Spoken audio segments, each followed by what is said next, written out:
Tennis is a king or queen of all the racket sports, that's true, but tennis is endangered. And if we don't do something about it, paddle, pickleball, they're going to convert all the tennis clubs into paddle and pickleball.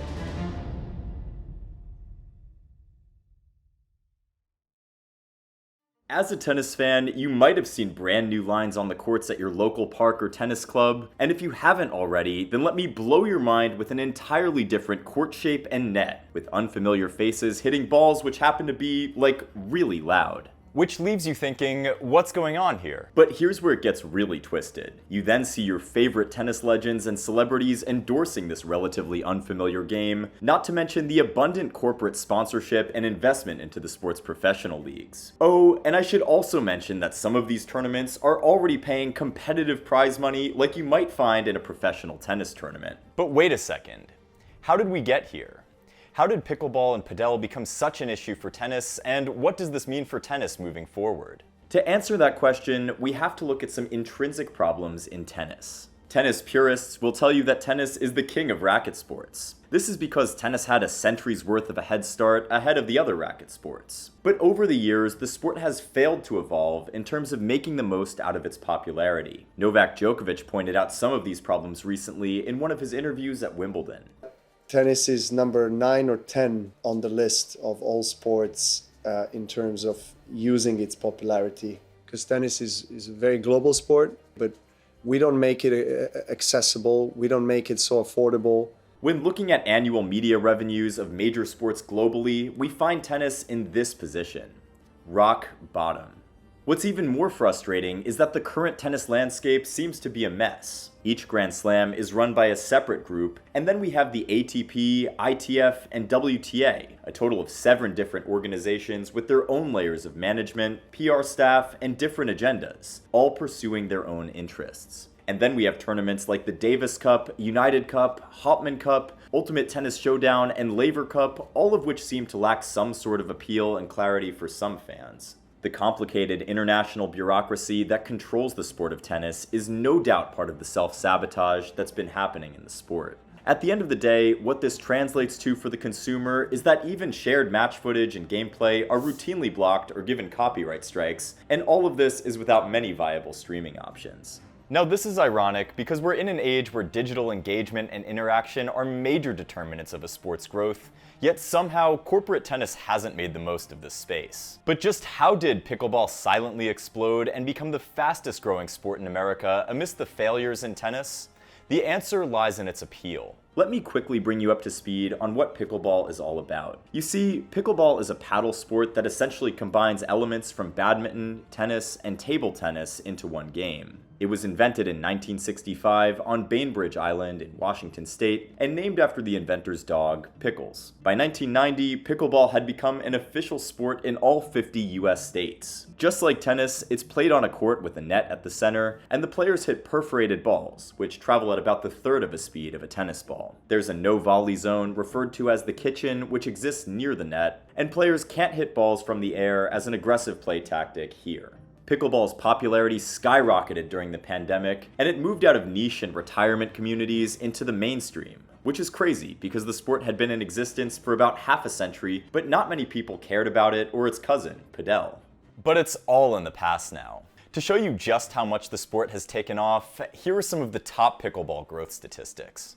Pickleball is now the fastest growing sport in America for the 3rd year running. It's been introduced into physical education programs in over 16,000 school systems. The USA Pickleball Association membership has grown from 4,000 in 2013 to over 55,000 at the moment. According to the SFIA, there are close to 40 million pickleball players in the United States alone. And as of 2023, there were over 10,000 known places to play pickleball in the US, and 130 new locations are being created every month, and nearly 50,000 pickleball courts present in the country. And in certain parts of the US, I know you've seen at least a couple of new pickleball and food places, or a new pickleball center in your area. But why the sudden gold rush? How did pickleball evolve from a niche sport to a national sensation?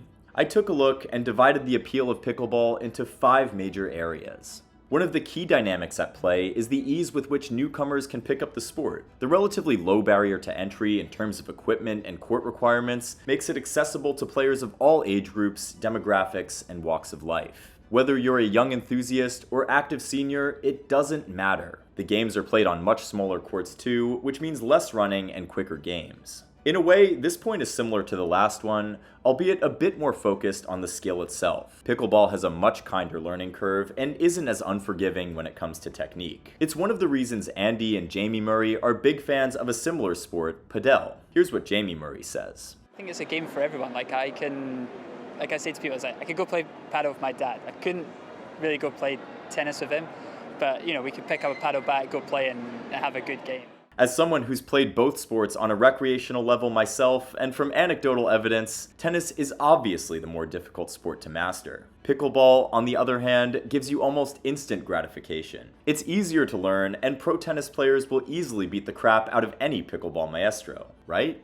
We've had some tennis stars cross over into pickleball, and here's just how they fared. Former Wimbledon Junior single champ and former USTA Junior singles and doubles champion Noah Rubin left tennis for pickleball in 2022, and this is the reason he gave. Take a listen. I was having issues with the sport itself and the system, and it was tiring, and I just needed a break for my own well-being. He then gave his reasons for taking up pickleball. I just saw so much potential and freedom within the sport that really excited me and was worth investing my time. However, what he didn't quite expect was that after a year of immersing himself into pickleball, there would be nothing to show for it. Following limited success on the pickleball tour, Noah Rubin returned to the professional tennis circuit in January 2024. And then we have American former world number 11, Sam Querrey, who had wins over Novak Djokovic, Andy Murray, and Rafa Nadal in his heyday, but hasn't exactly destroyed anyone in pickleball. Another high-profile tennis player, Jack Sock, was once ranked as high as number 8 in the world, won 4 ATP singles titles and 17 doubles titles. He's actually currently in the top 10 in singles in pickleball. But the whole point of this comparison is that while pickleball is easier than tennis, tennis players aren't necessarily going to be dominating everyone because of some key differences. The big serves in tennis can't exactly be replicated. The strokes are different, and there are plays like extended dinking which you need to learn. So while the sport's easier to learn nature and low-impact gameplay, which allows for any fitness level, is obvious, it doesn't mean that it totally lacks any competitive appeal. But let's hear from someone who would know better than me. I always say, as a tennis player moving into pickle, you are 3 levels above anybody that is just starting out in pickle. This is such a new sport, so it's so tough to compare. There's no real history behind it. But again, with the court being the size it is, with the equipment, it doesn't allow for the same history or moment or feel that tennis has. I think, if you want to play at the lowest level, you can do it pretty effortlessly in your driveway. So I think that's the accessibility that tennis just can't have, just will never have. It's a much easier sport to play. So that's why when I was looking at it, I knew people that really never, ever touched the sport and are playing pickleball like 10 hours a week now. Another huge reason for pickleball's appeal is the fact that it fosters a strong sense of community and social interaction. You could argue that the pickleball community in general is more welcoming to new players compared to tennis. The sport is often played in doubles, encouraging players to engage with others and build relationships on and off the court. And with places similar to Chicken and Pickle, this can become a go-to hangout spot with friends. Also, there are growth opportunities that come from pickleball. With the sport's increasing popularity, both in terms of recreational play and competitive events, manufacturers are continually innovating their pickleball equipment, including paddles, balls, and nets, driving interest and excitement among players and encouraging them to upgrade their gear. For instance, the early simple wooden paddles have been replaced by open-throat, molded resin models that can cost upwards of $200. Also, the earning potential is nothing to scoff at. World number 1 pickleball player Ben Johns makes $2.5 million per year, and that figure doesn't even include endorsements and sponsorship deals. We've already seen companies ditch golf for pickleball to get deals done. Before now, golf courses were literally the premier venues for closing deals and wooing clients, but according to Bloomberg, more and more companies are finding that pickleball saves them time and money, while also being more inclusive and easier to play for newbies. And with more media exposure and professional leagues driving market growth, we can expect more awareness of the sport globally. Televised events and online streaming platforms have helped attract new players and fans to the game. Research also tells us that the average age of the casual pickleball player has dropped to 34 years old and is set to drop even further. According to Civic Science, the largest demographic of American pickleball in the first quarter of 2024 is in the age range of 18 to 24 years old, or what we might call Gen Z. It's crazy because Gen Z is literally the least likely demographic you'd expect to pick up interest in the sport. The increased youth interest only fetches more media exposure, which invariably leads to more public acceptance. It's no surprise that we've seen an avalanche of celebrity endorsements as well. In fact, Major League Pickleball has already attracted seven-figure investments for each of its 24 franchise teams, from celebrities and sports stars like LeBron James, Tom Brady, Gary Vee, and even Nick Kyrgios. Jamie Foxx also credits pickleball for his fast return to filming after experiencing some health issues. North America is the largest market for pickleball,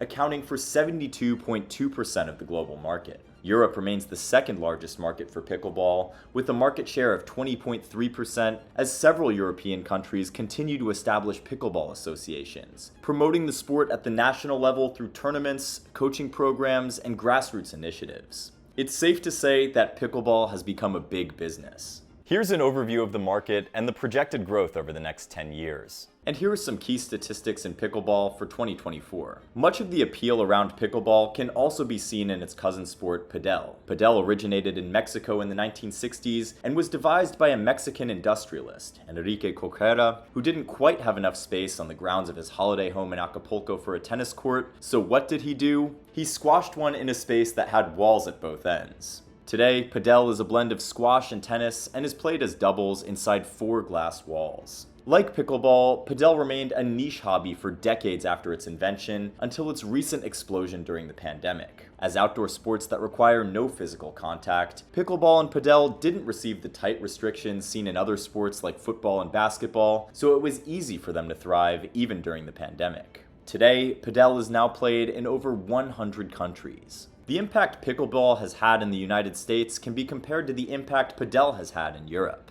There are about 500 padel courts in the UK, and that number is expected to double over the next year, according to the Lawn Tennis Association. You may find some of these new facilities in leisure centers or in unexpected venues like the pop-up court in the central atrium of the Westfield Shopping Centre in West London, a place where we saw 250,000 people watching exhibition matches between the Murrays, Andy and Jamie, and top British padel players. The business case for padel is compelling, and I'll tell you why. Sport England calculated that the number of tennis players in England dropped from 889,300 in 2016 to 641,800 in 2021, or a 28% dip in 5 years. It was even worse for squash, which had 425,600 players in England in 2016, but only 105,600 in 2021. One of the reasons for this has to do with the fact that padel has been sold as a social game that requires less energy and isn't as nerve-shredding as tennis. The familiar stress points of tennis,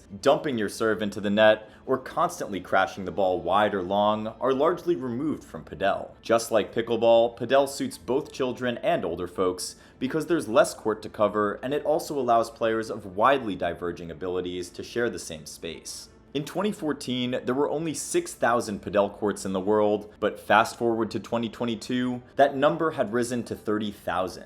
At the moment, there are almost 50,000 padel courts worldwide, but other growth metrics are even more impressive. Here's an overview of some of the key padel stats on the screen.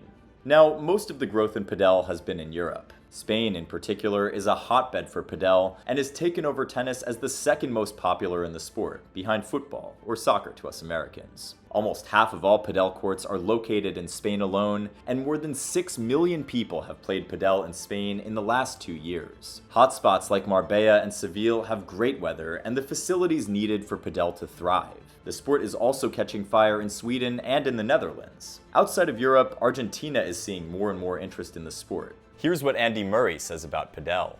I have fun playing with my friends, and it's, I think also it's a good sport for kids to get into as well. Having talked about both pickleball and padel, let's now compare them with tennis and see how they stack up. Let's start with the sense of control. Tennis is obviously the most difficult sport of them all, and could be particularly frustrating for beginners. On the other hand, pickleball is a lot easier. Legendary soccer manager Jurgen Klopp said this about playing pickleball with Mo Salah. Quote, "Besides football, it's the best game I've ever played." End quote. He probably wouldn't have said that about tennis upon discovering how hard it is to hit ground strokes consistently, let alone serve. Padel is somewhere in between. Players can leave the glass box to retrieve shots, which adds another layer of complexity and dynamism to the sport. But pickleball still wins this category for its simplicity. When it comes to the richness of gameplay, we know that while tennis is harder to learn, it's arguably more fun to watch. It's probably why tennis loses casual players, but continues gaining casual viewers. Padel courts are about 10 feet wider and 20 feet longer than a pickleball court, so pro players have more room to show their athleticism. Tennis and padel are also tied at the top when looking at the aesthetics at the professional level. However, pickleball easily dominates when it comes to courts per square meter. The relative ease of installation of pickleball courts is also outrageous. You can easily slap down a few lines on an already built tennis court, or better still, any hard surface you come across, and then prop up a mini net, and you're good to go. Unfortunately for padel, its glass walls and AstroTurf require single-purpose courts to be built, and that in and of itself requires some significant investment and a higher barrier to entry at first. This comparison was by no means exhaustive, so let's hear some hot takes and opinions from some people with real-life perspectives. Look, I think tennis has got to, as a whole, wake up and take a look at really what's happening, because I think it's attracting not just the older players that initially it was attracting. I think a lot of the younger players are playing now, and junior programs are becoming quite the thing at clubs. So I think pickleball is, like I said, is here to stay, and I think it's going to have an impact on tennis, where people are going to be attracted to play it. It's a lot easier to pick up, very sociable. So again, your tennis purist is pushing back, but I think tennis has got something to consider, because they're losing players to pickleball. So do pickleball and padel really pose a threat to tennis? The answer is yes and no. On the one hand, turf wars for spaces and public attention, and the ensuing friction are clear indicators that tennis courts are directly affected by pickleball. In 2021, 5 liters of oil were poured on pickleball courts in Santa Rosa, California, along with a note threatening to scratch the cars of the pickleball players. Meanwhile, in 2022, the Peninsula Tennis Club in San Diego saw a group of pickleball players stage a dramatic takeover, demanding that the courts be redesigned for pickleball. This audacious invasion is something that tennis legend Martina Navratilova saw coming and complained about because she just didn't want to lose tennis courts to pickleball. In just 2022 alone, close to 6,000 pickleball courts were either built, converted, or added on to existing facilities. We saw many recreational centers, schools, and community organizations invest in building new pickleball courts or convert existing spaces into dedicated pickleball facilities. It's quite clear that the economics of racket sports do seem to favor pickleball over tennis, and when you look from a macro level, you could definitely say that padel and pickleball do pose a threat to tennis, at least on the recreational level. But on the other hand, tennis is big enough to withstand any threat on the professional level. The truth is that as the sport continues to refine its product, it will gain lots of popularity once again.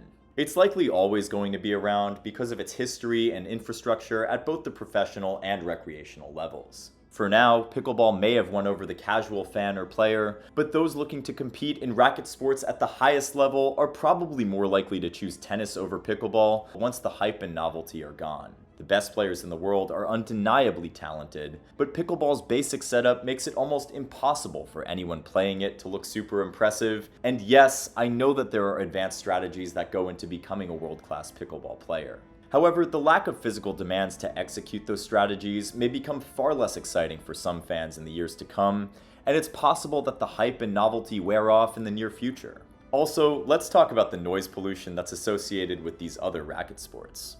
Let's start with some definitions. A decibel is one unit of loudness, and it's measured in a logarithmic fashion rather than a linear one. This essentially means that a small increase in the decibel level could lead to a really loud noise increase. The World Health Organization has an acceptable outdoor noise level of around 50 decibels. Bouncing a ball on a tennis racket is usually around 60 decibels, which we could compare to the noise level of a busy office. Pickleball, on the other hand, is something else. Hitting a pickleball against a paddle is close to 80 decibels, which is around the ballpark of what some people find to be an irritating loud noise. and with pickleball rallies generating noise that's sometimes 3 to 4 times the acceptable limit, we've seen the sport actually banned in some areas. The sport continues to work on noise dampening technology to address the problem, and also eye protection is becoming a really big thing because of the growing number of eye injuries in the sport. A pickleball can travel at about 40 miles per hour, and when players are positioned at the no volley line, it can take less than half a second for the ball to travel from one paddle to the other side, not leaving players with enough time to avoid being hit in the face. But one important thing I need to point out is that despite being an avid tennis fan, I don't feel compelled to choose a side or take a stand in the so-called war. Pickleball and padel are here to stay, for better or for worse. You might even be surprised to hear some tennis club owners tell you that they're converting tennis courts to pickleball courts to help them stay in business. I want to believe that the exponential growth we've seen in pickleball and padel will serve as a wake-up call for tennis bodies to restore tennis to its position on top of the food chain in racket sports. So rather than look at what pickleball is doing, why don't we switch focus and take a look at what tennis isn't doing? Some suggestions include building a stronger sense of community at the club level, establishing common interests among the different tennis bodies, reducing the barrier of entry to the sport and making it easier for players to earn a living from the sport, innovation in terms of marketing, and making the most out of the popularity of tennis. The sport should be made more accessible to a younger audience. Looking at tennis participation report data from the USTA, we see that despite the obvious threat from pickleball and padel, tennis continues to surge in popularity. We can see from the graph that the growth curve for tennis popularity and participation flattened in 2023, but didn't really change course. Tennis saw a gain of approximately 250,000 players, a 1% increase that marks a fourth consecutive year of net increases. According to the report, holding steady in an increasingly competitive sports and recreation environment should be viewed as a success in itself. Furthermore, there were just over 25 million Americans in 2023 who didn't play tennis, but suggested that they were very interested in the sport. However, the onus lies on tennis organizations and us as creators to come up with innovative approaches that attract the casual fan and convert them to committed fans and players. It's literally what this channel, Courtside Tennis, is all about. So if you aren't already subscribed, why not take a second to do that? If you can't beat them, join them. If tennis truly does have the power to nullify pickleball and padel, shouldn't we be thinking collaboration instead of competition for the benefit of all racket sports? There have even been suggestions for a possible collaboration between tennis, pickleball, and padel. Andy Murray echoes this sentiment, saying, quote, "I think the two sports can sit side by side. Padel is a great way for people to start racket sports because it's so easy to learn, but the beauty of tennis is the technicality of the game." End quote. Now let's imagine you're a tennis club manager looking to get more revenue for your club. You could install 3 padel courts or 4 pickleball courts in the same space as a tennis court. People usually play 1v1 in tennis. As the manager looking to protect the club economically and from shifting tastes, would you rather earn money from 2 people or from 12 people playing on the court and drinking in the cafeteria right after the match? The truth is that as a business, padel may have more potential than tennis at the club or grassroots level. Celebrities and businessmen have spotted investment opportunities in pickleball and padel through these 3 main ways. Zlatan Ibrahimovic has his Padel Center where he builds padel facilities across Europe. The biggest of them all is in Stockholm, where Zlatan has about a dozen state-of-the-art padel courts. The soccer legend has also opened up facilities in Milan and Greece and isn't looking to slow down soon. With more fundraising from interested parties, organizations like Game 4 Padel have been able to create more infrastructure for these sports. Another business opportunity for superstars would simply be to buy an entire padel or pickleball team. The billionaire owner of the Dallas Mavericks, Mark Cuban, is also the owner of the Vibe Pickleball League team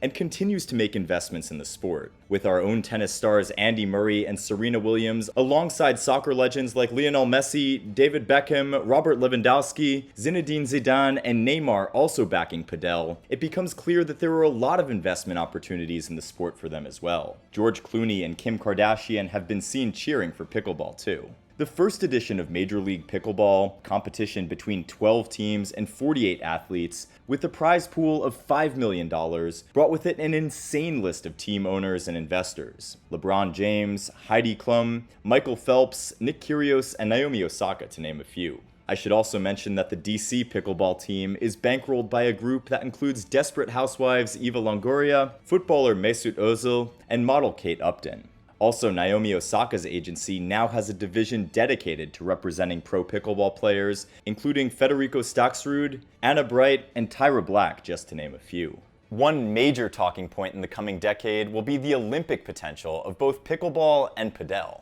Padel has a global reach and seems to have the advantage over the more US-centric pickleball scene, and the predictions are that by the 2032 Brisbane Games, the sport could be in the Olympics. To fulfill the Olympic criteria, a sport has to have 75 national federations. It's safe to say that once padel gets in, there would be even more state funding from many other countries. Professional padel matches have already been aired on Sky and BT Sport in the UK too. Last year, the Premier Padel Tour received major investment from Qatar Sports Investments, the company chaired by the president and CEO of Paris Saint-Germain, Nasser Al-Khelaifi. Al-Khelaifi plans to introduce some mouth-watering prize money and an annual schedule of 25 tournaments, with 4 Grand Slams for padel. Pickleball, on the other hand, is a bit more American-centric, but still, European pickleball star Luis Laville believes that the sport could reach the Olympics by 2036. Having glossed over the worldwide appeal of pickleball and padel, it all comes down to this. What does tennis need to change to ensure the game remains attractive in the future? As far as I'm concerned, I think that pickleball and padel are a great way to get people into racket sports, and who knows, maybe even try tennis in the future. So, as tennis fans, I think we need to give the other racket sports a fair shake. Yeah, I'm sure many of us tennis fans will agree that from the viewer's perspective, tennis, when compared to the other racket sports, is a lot richer in its entertainment value, which in and of itself is derived from the technicality of the game, the tactics, athleticism, and all the other physical and mental elements. According to Andy Murray, there will always be a place for that. But the new reality is that despite not having the same repertoire as tennis, pickleball and padel have shown just how much potential there is in racket sports, and that in itself should be respected. So when you see your favorite tennis star holding a paddle, or you hear that Roland Garros placed pickleball courts on Court 5 in a bid to increase attendance numbers at the French Open, you know what's up.